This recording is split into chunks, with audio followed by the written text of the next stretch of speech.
So, I feel selfish that these are my most favorite people, and I'm grateful that they're here. I want to start with President Asmani.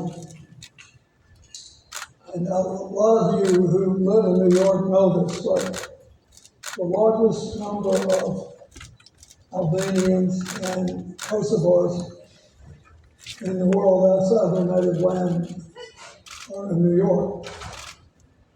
I have two Osmanis on my street.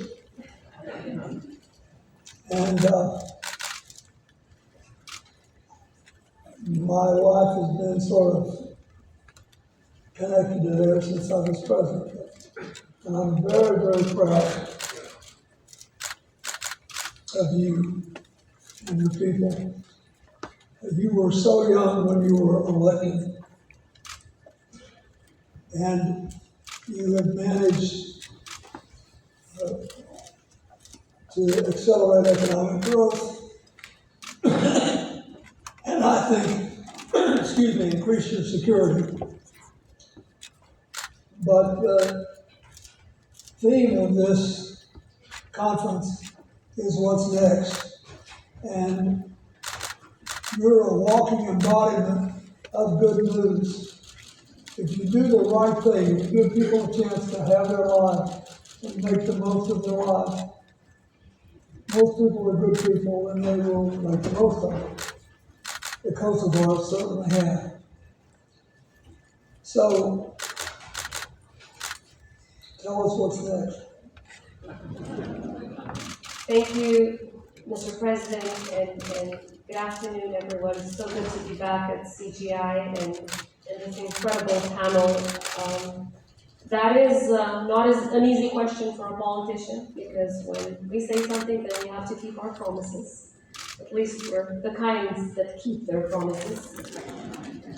However, as you rightly pointed out, Mr. President, Kosovo is such an amazing success story.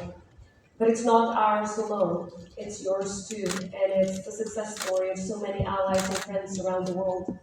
As I oftentimes mention, and I think it's worth mentioning nowadays when the world is facing so many horrible wars and conflicts, and so many people are suffering, losing their lives, and so much destruction, that the case of Kosovo has shown, and it's such a great embodiment of what freedom-loving nations around the world can achieve when they don't turn a blind eye. They don't turn a blind eye on a people oppressed that is simply trying to live their God-given rights to be free, to live in freedom, and to have their basic human rights respected. And I grew up, like everyone else in my generation, all the kids of Kosovo, initially in an apartheid-like regime that escalated to a genocidal war because of the butcher of the Balkans at that time, Slobodan Milosevic. And to grow up as a child of war, of course, is the most horrendous thing to anyone. However, when you experience something like that, and for the people of Kosovo to experience something like that, it has meant that after the war, after we became free, because of our liberation struggle and your support, Mr. President, and the support of the American people and American leadership, we never ever take our freedom for granted. Never. So I believe the fundamental has been to not take our freedoms for granted. And today, a little over 2 decades after we became free, and less than 2 decades after we became independent, Kosovo, according to the latest reports, is the #1 safest country in Europe. #1 safest.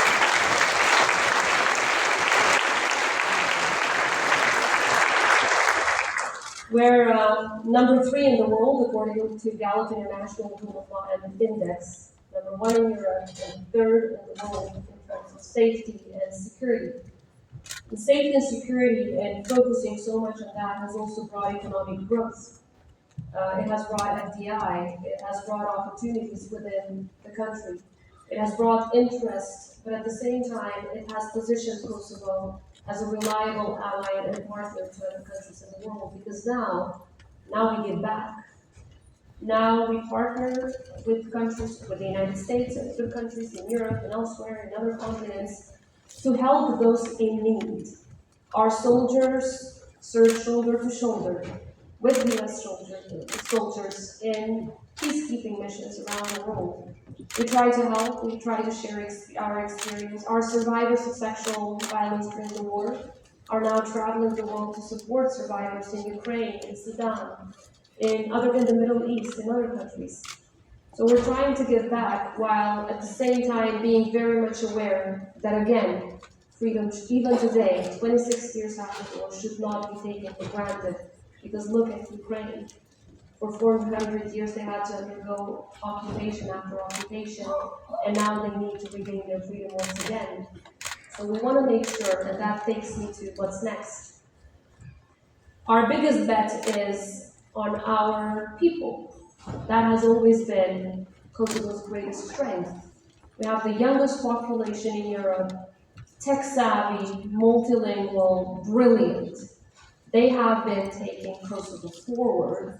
We're the country with the highest IT competitiveness rate, and that is what is driving our economy, and I think that's going to continue to be the driving force behind our economy. But the challenge, Mr. President, as you know too well, is maintaining peace, not just achieving it, maintaining it. We still have a threat in our northern border because Russia's craziness goes well beyond the territories around it and the countries around it. They constantly want to threat different parts of Europe, including the Western Balkans. And this triangle of evil that I call, with Russia, China, and Iran, trying to push forward their malign influence, whether through military, through economy, or through crazy ideology, are trying to undo everything that we've achieved together. We need to make sure that the same way that we've stopped them so far, we'll continue to stop them from now on. So maintaining peace is a precondition to our continued success. When you have peace, there's a chance for you to thrive, there's a chance for you to succeed, whether in economy, in education, in health, internationally, everywhere. When you don't have that, there's simply a lost chance for success for any country, every society elsewhere. And my final point, another reason why Kosovo has been a success story, it's women. Women have been at the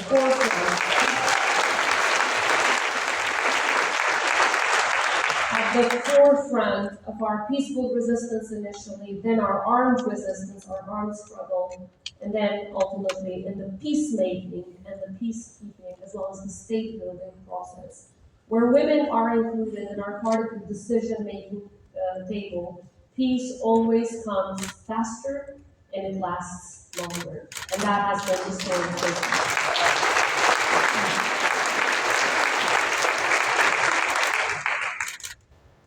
You know,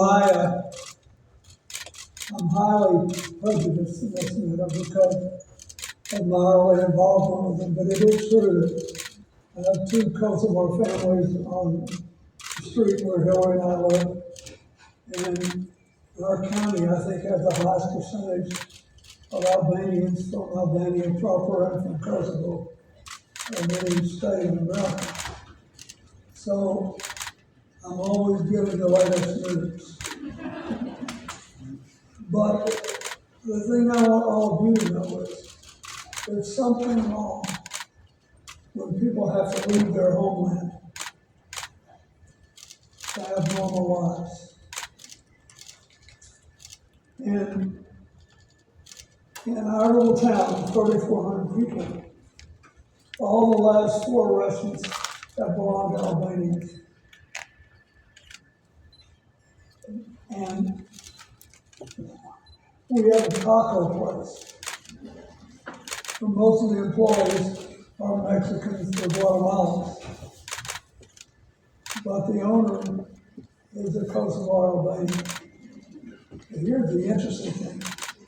The manager, the woman who gives me a beer every time I walk in, is a servant. And when I was in there after we just opened the 2 latest restaurants, the one asked me if I'd been to the new restaurants. I said, yeah, I've been to the one down the street, but I haven't been up the hill yet. And she said, an Orthodox Christian servant said, well, you know, this restaurant up the hill belongs to a Muslim. And he is a wonderful man. And you should go. Now, why do we all have to leave home till we leave it? And how can we make it safe at home? So I want to thank you. Now, Dr. Tedros and I have been friends for many years because we met when he was the health minister in Ethiopia, and our foundation went there to set up an AIDS program and to help them to build out a health system that was quite good in Addis Ababa, but didn't have enough presence in a massive number of rural communities they had. And I thought then and said then, probably got him in trouble. I said, I would have been proud if as president, he had been the Secretary of Health and Human Services in America. Today, he'd have a hard time getting a job because he believed in vaccines.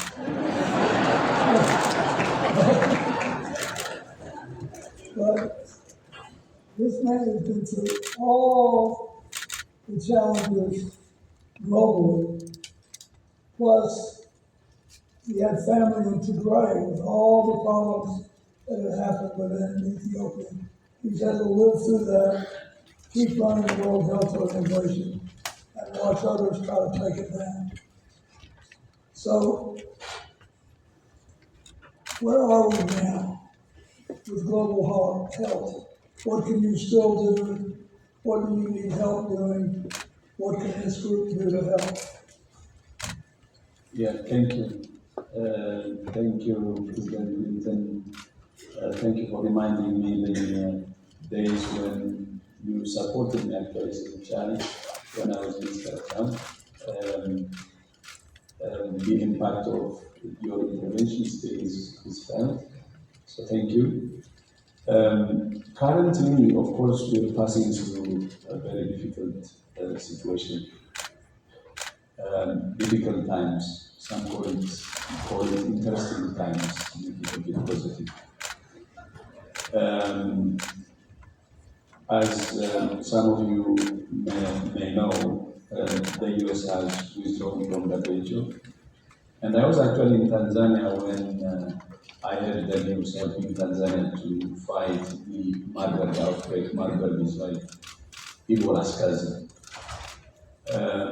And I read the executive order and then 4 reasons put there. The 4 reasons for the withdrawal actually are 4 good reasons to stay in WHO for the US. And I was surprised, and still we haven't had any direct discussion. Otherwise, if these are the reasons, I think it's actually good reasons to stay WHO. But that action is lose-lose for the US. So globally, the question you asked, the US's withdrawal makes the US unsafe and makes the world unsafe as well. It's a lose-lose. Of course, even after withdrawal, the US asks us for information on outbreak, on this surveillance. We share. We don't even ask any question, because at the end of the day, we want the safety of the American people, because that's our agenda, nothing else. But since then, we're moving forward. I have already proposed to the member states a revised budget, significantly lower, which removes the US contribution completely. And based on the new budget envelope, we have already designed a new structure. We have completed prioritization. And we shaped up the organization, starting from the top leadership, reducing the size of the senior leadership by half. And the prioritization has already been completed and reached already at the front line. And we're, as we speak, giving notifications actually to our staff who are leaving, which really pains me because, as the whole world knows, these are the same staff that we just had who have been working during COVID pandemic day and night under serious pressure. They don't deserve dismissal. That's what pains me, because it's not fair.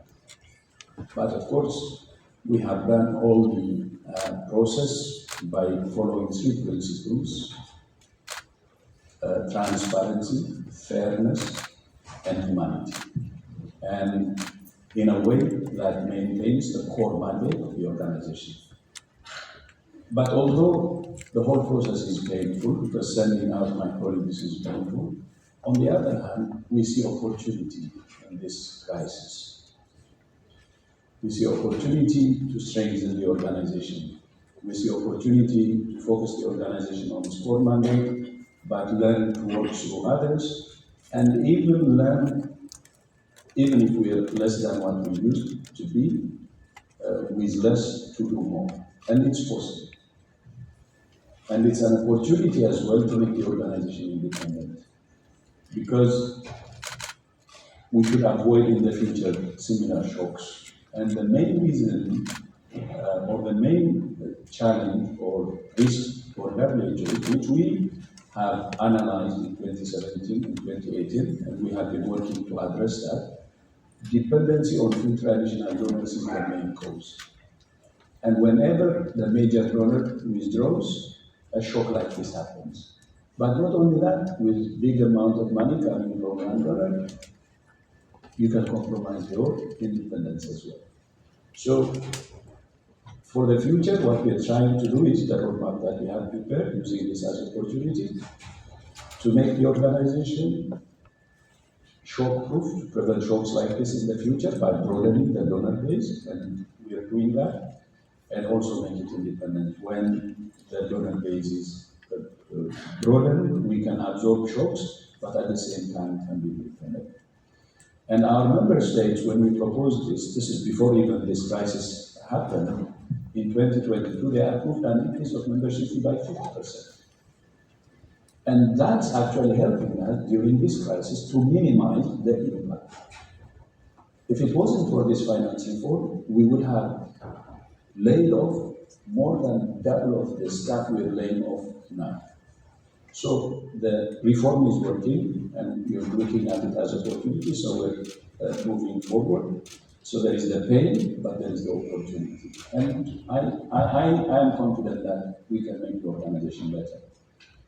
But we are not really worried about WHO. But of course, the WHO one is there. It's less of a problem than the impact of the US funding cuts for other countries on developing world. Especially, the services which have been affected now, HIV, TB, malaria, and other programs. Even, in those countries, I think lives have been lost now because of the funding cuts. So the solution we are now agreeing, which I hope I'm encouraged that the countries are taking it seriously, is countries should move into self-reliance and mobilize domestic resources and see this as an opportunity to ensure that. And we're helping them with mobilizing domestic resources. For instance, alcohol and tobacco taxes will be the immediate, and for the long term also insurance systems, because there are domestic resources that can help with this. And for me, as an African, of course, not only Africa as a developing countries, but as an African, I think Africa doesn't need charity. It's fair terms, solidarity, and cooperation. And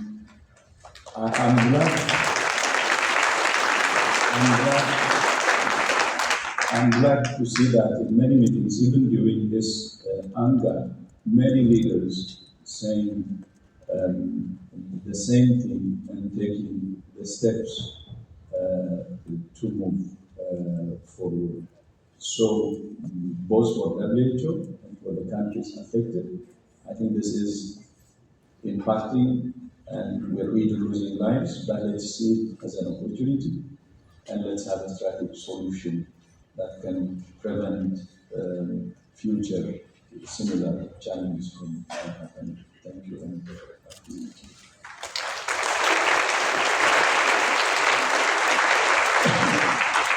By the way, there's one thing I want to stress, sorry, again. There is one thing I want to stress. US and any government have the right to use its money the way it wants. The only thing from WHO we asked at the time was the US could have given some exit strategy. Instead of a sudden cut, maybe 6 months or 1 year. That would have addressed the problems we're facing now and could have saved the lives that we have lost. So the country has every right to use its money the way it wants, but it should not have been sudden and there should have been a kind of transition. But for me, I think the answer is self-reliance and we can mobilize domestic resources. And those donors who can support can focus on capacity building. So the countries should not get a fish, but should learn how to fish from the donors. Thank you so much.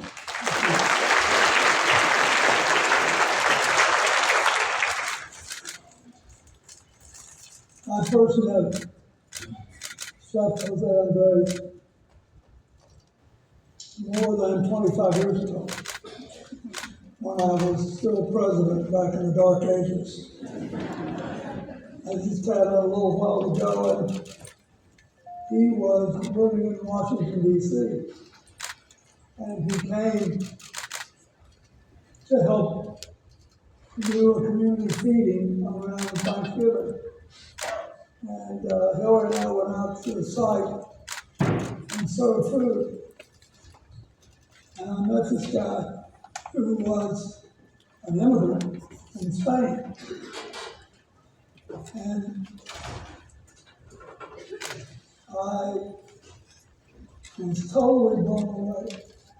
I mean, most people who came to America trying to make their way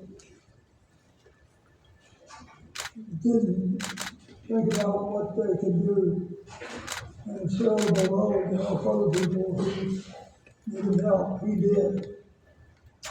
And I watched him for years, and after I got out of the White House, we started working together all over the world, just by accident because of the work I did in places where he was active. And I've been amazed to see the speed with which he has built a system that can serve huge numbers of people in distressed areas. And when I was worried about the COVID epidemic, World Central Kitchen put a food distribution operation in the parking lot at my library in Arkansas, because we have a lot of low-income people who need the food, and he trusted us to deliver the food beyond the site for people who couldn't get there. And so we wound up, between the two of us, probably serving almost 1 million meals in just that one spot. And I watched this guy pull rabbit out of a hat over and over and over again. And God knows we need a lot of rabbits pulled out of a lot of hats today. So now what are we going to do, friends? How are we going to keep going? How can we do more? How can we meet the needs? How to keep going? I think, we're living in a moment that the clock is at 0, so let's see if they do this. That at times you feel like you don't want to wake up in the morning. Because when you see all the great things, it's great. When you see all the things that are not so great, I don't know if you have that feeling that brings you down a little bit. And now is not the time to let the situation anywhere in the world to bring us down. If anything, this is what means to motivate us to be all next to each other to say, there is not going to be a problem we cannot solve if we work together with boots on the ground. So how are you, Mr. President? You said, I saw you doing when you were visiting this central kitchen 25 years ago when we met. With action. World Central Kitchen is not a fighting hunger organization. It's an emergency food relief organization. And we specialize in showing up quick and fast and solving the food issues immediately. I just came back from visiting my team in Gaza.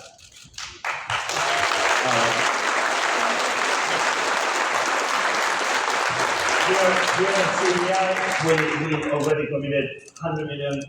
That is going to help us do 1 million meals a day, 1 million meals a day over the next year. We have 60 community kitchens.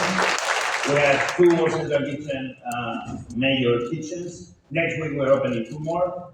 This week, today, we reached 427,000 meals. By the end of next month, we will be able to be reaching at very least 600,000, and before the end of the year, we are reaching 1 million meals. This is what makes us good. The people of Gaza don't want our pity, they want our respect. World Central Kitchen doesn't feed anybody. It's the thousands of Palestinians working with us, feeding Palestinians. That's the way to do it, the only way to do it. But at the same time, what is good for you, it's good for me. In the first day, we were in Israel. Why? Because it was the right thing to do, because the people of Israel needed our aid. The next day, we were in Gaza. Why? Because the people of Gaza needed our aid. What is good for you must be good for me. When they ask me, why are you in Israel? Are you pro-Israeli? Say, yes. Why are you in Gaza? Are you pro-Palestinian? I say, yes. The only way we're going to be solving the problem is if we are pro-Israel and pro-Gaza. What is good for you must be good for me. Respect people giving and people receive. That's the only way to do it. So, that's what we're doing. That's how we bring water. We partner with UN, feed a lot of hospitals. We are I'm with a doctor called Dr. Hassan, a new hero. It's 6,500 orphans. We are finishing next week the first home and a school for 1,600. And in the next 60 days, we'll have the orphanage, 3 orphanages for 6,500 children finished. This is not just giving a speech, we will do it. We are already building it and giving home to those orphans in the middle of the war inside Gaza. This is what keeps people motivated. When you deliver the promises you make. Very quickly, we are in Ukraine. We are still in Ukraine. We were in Ukraine day 1. We were in Bucha day 1. We were in Kherson day 1. We are now in the front lines, mainly feeding, especially elderly. They are too elderly to move. So we make sure we are delivering around 300,000 meals a day to people that they are too old to go anywhere anymore. So we are there making sure that we support all these people that cannot be we are, at the same time, we've been supporting things like school kitchens. The First Lady of Ukraine needed help feeding the schools. So it's been many people helping, but we support a big major kitchen in Chernihiv in the north, and a big kitchen in the south, in Kherson. And with those 2 major kitchens, we are able to be feeding multiple schools in a very big area. And it's the most safe way to be doing it. This is the way we keep doing it, Mr. President. But the thing I'm the happiest, Haiti, I fell in love with Haiti. World Central Kitchen was founded in Haiti. I feel I let down Haiti in the way that it's so much more I believe we can all do, and Haiti can be this kind of beautiful place, beautiful people. So we've been putting a lot of emphasis in making sure that in this situation in Haiti, things go better. The best way to take care of the future of our country is taking care of the children. So we've been establishing already over the last year. We are right now in 700 schools, feeding children with 700 kitchens, but making sure that all the food is bought from farmers around every one of the schools. In the process of feeding children, we strengthen the local economy. It's not bullshit, we are doing it. Anybody can go ahead and watch what we're doing with local partners that know what they are doing. And usually when I say we committed 100 million here in CGI, I just heard Hanin Ahmed from Sudan Mutual Aid. My daughter, President Clinton, was in Chad and Sudan, my young daughter, working with World Food Program. And my daughter has been telling me, Daddy, we have to go to Sudan, we need to help Sudan, we have to be in Sudan. And just listening to Hanin here, that's why it's so important being here in CGI. I'm going to be committing with the fund I have on the tables, $1 million to the initiative of Hanin. And we can keep going, but this is what we've been doing for all of us, Mr. President. Call to action. It's okay we clap, but if you leave now and you do nothing until next year and you come here and clap again, please don't come back. Make things happen. And if you don't know what, look around you. You will have somebody next to you that will show you the way. I don't do anything. I only find people that show me the way. I'm not empowering them. They are the ones empowering me. That's all.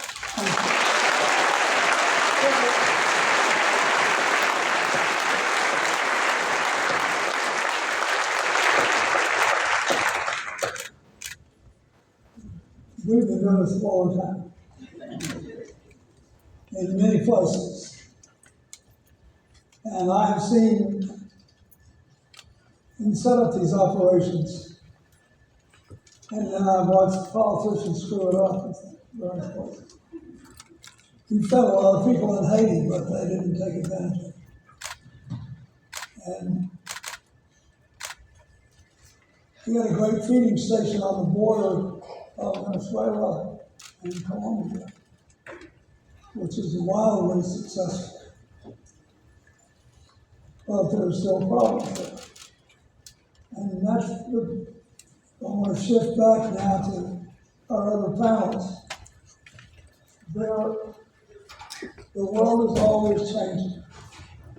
In 20 years since we've been doing CGI, it's a very different world on almost every continent.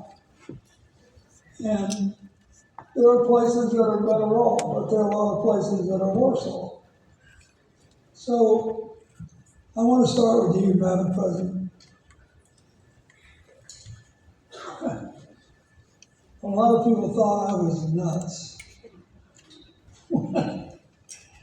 when I got involved in Kosovo, and I told them, I said, you watch, this will be the only place in the modern world where a war has ever been won through our air power, because the Kosovars will never win, and eventually it will become too expensive for the Serbs to continue to fight, and we'll save more lives doing it this way.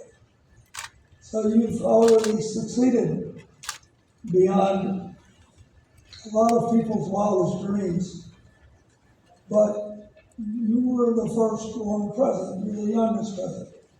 How are we going to, you look ahead and you look at all the things, look at what's happening in World Health, for example.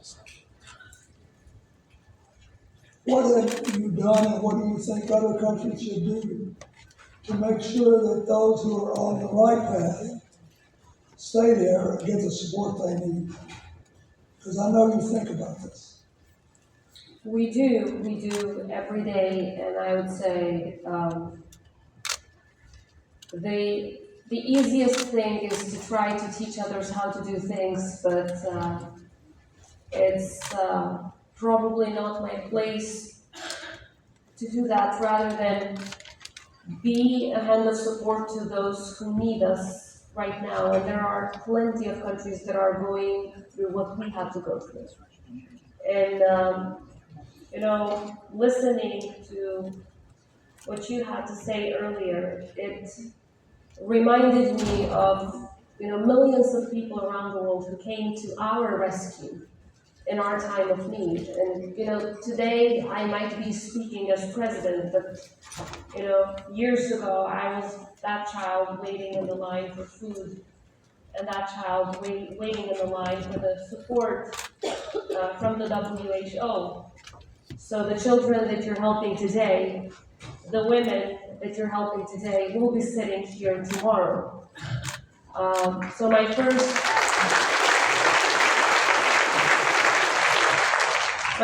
point would be, let's not stop the help, let's not stop the support for those most in need until the moment when they can get to live in peace. And you said it rightly, the Kosovars would never bend. We would never bend. Because, we were a nation that endured occupation initially for 500 years, and then for another 100 and something years, and not any kind of occupation. Not the kind of occupation that simply tries to push forward their language. The kind of occupation that tries to extinguish you and tries to just destroy you as a nation and deny your existence. But despite of hundreds of years of occupation, we never lost our identity. We never stopped fighting for our right to exist.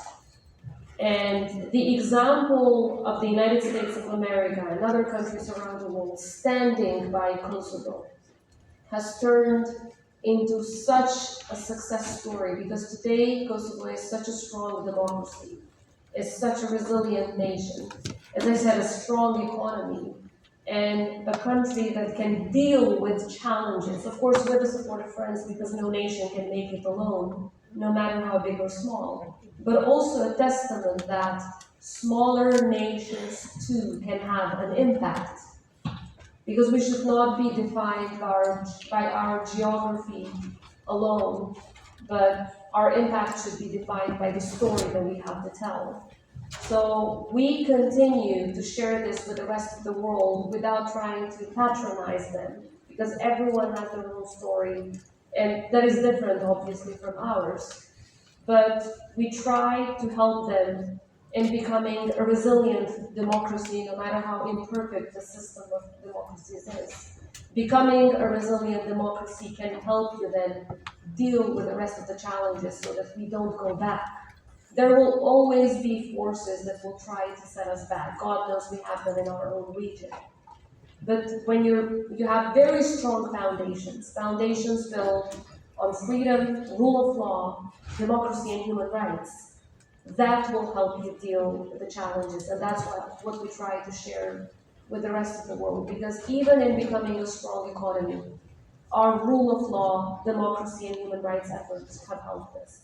Even when gaining support from the rest of the world, the rule of law, democracy, and human rights have helped us. They have to go hand in hand. Even when we strive to become members of the European Union, our message is that, EU values should go hand in hand with the EU cash, with the EU economic support. If you don't meet those values, if you don't fight for those values, you shouldn't get the economic support the EU provides. But that is the model that we try to share, as I said, without trying to patronize anyone, because different countries, different regions, different continents face different challenges. But what we've learned is that when you never take your freedoms in general for granted, when you focus on rule of law, democracy, and human rights, economic empowerment and prosperity comes. And third, your strength ultimately lies in your partnerships. You need partners, you need allies, you need friends. And what you stand for and who you stand for in the most difficult times matters a lot. And at the same time, give back. You have to give back. One day, Ukraine will regain its freedom, its total sovereignty, and it will be strong again. It's so important that they give back and support other nations that will be facing such similar conditions. The same way that Kosovo today is supporting Ukraine. Kosovo is supporting nations around the world that are facing the same. And I mean, I wish I didn't have to speak after you because I thought that should have been the conclusion, but I can't stress enough how important it is to say you don't have to be in politics to make a huge change in the world. You don't have to have an important position to do great things like what we've heard. Feeding a child that is in need changes more than just one life. It changes societies. It changes the world in its entirety. So much more than all of the speeches together that we get home. So thank you for what you do. I can't explain how much it means to those children because I've been one of them. I've been one of them. And so have all of the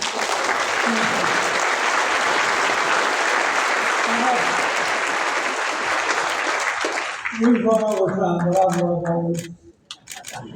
Anyways, I Like have a to, lot of time. Over. I mean, the spring is gonna slow. well,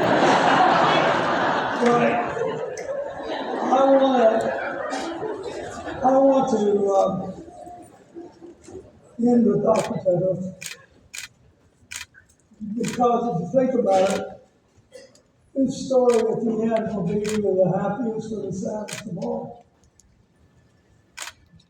Because he became the first African to lead the World Health Organization. A man of unquestioned medical competence and honor and honesty. Only to find not only World Health Organization under assault, but his native land divided by fresh conflict over old divisions that affected his own family. I called him one day just to see how his family was getting on in Ethiopia, and he didn't know. He couldn't get the news. And think how you'd feel if you weren't there, you couldn't find out about your family. You're giving your whole life to this cause, and then as soon as it seemed to calm down a little, an existential threat to the World Health Organization emerged in the form of its largest contributor. He's had to deal with that. So how have you kept going, and how do you think that we'll get other young people from Africa, young men and women, to be trained as health workers and go into this work that you have given your life to? Yeah, thank you. Of course, the war in Ethiopia pains me, said it well. I myself a war child. I was in Yemen last December 26. And I was there leading a UN mission to negotiate with the Hutus to release our UN colleagues who had been detained by them. And while I was leaving Sana'a, the Sana'a was under attack by Israeli drones. So I survived narrowly. It was close. 2 people in the town were killed, and our aviation colleague was wounded, was close. And at that time, what came to mind was not what was happening then. The attack or the sound I heard that very again, everybody was disturbed and we were running for our lives. But what came to mind is my memories from childhood. The smell, the image, even the sound. This is what we call PTSD. But that made me feel, not just for myself, but I was in Sana'a, and our colleagues pass through this every single day. But I experienced it just for a few minutes, and still takes me back in a memory lane. And then if you take Gaza, he was saying it,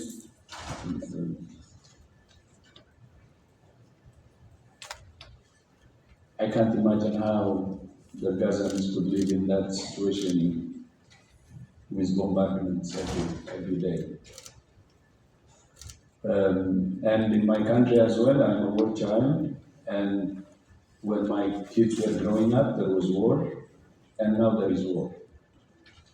And I lost even closest families, including my uncle.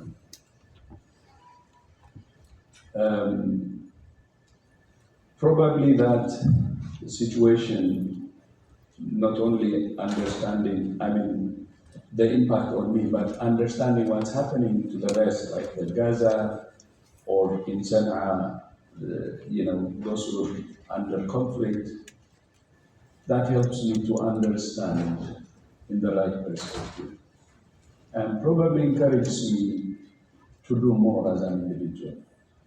So it's not about me, but about what's happening for others, and which is even more serious than what's happening to me.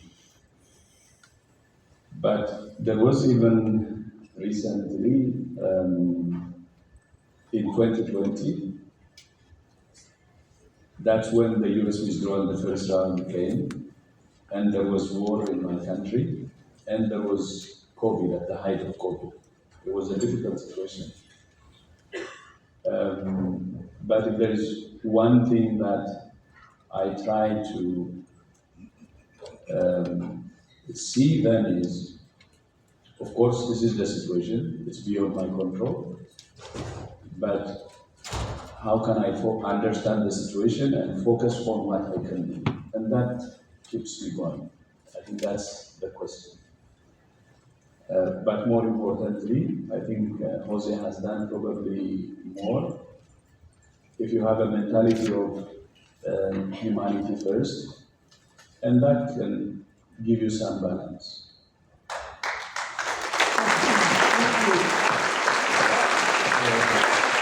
Mr. President, folks are trickling out. That means we need to end this. Trickling out. Let's give them all a hand.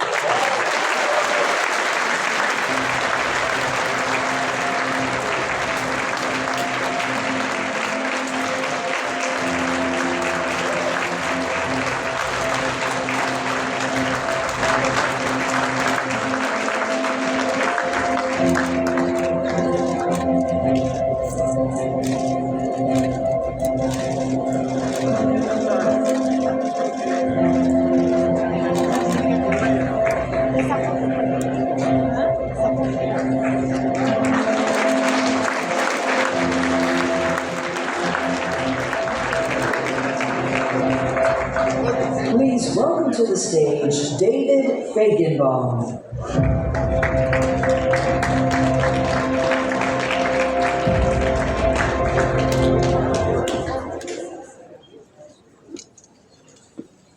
Growing up, I was always interested in health and medicine, but it wasn't until I lost my mom to brain cancer during college that I made it my life's mission. In our final conversation, I promised her that I'd dedicate my life to finding treatments for other patients facing deadly conditions. But a few years later, during medical school weekend, I found myself in the ICU dying from a disease with no treatments. I nearly died 5 times over the next 3.5 years,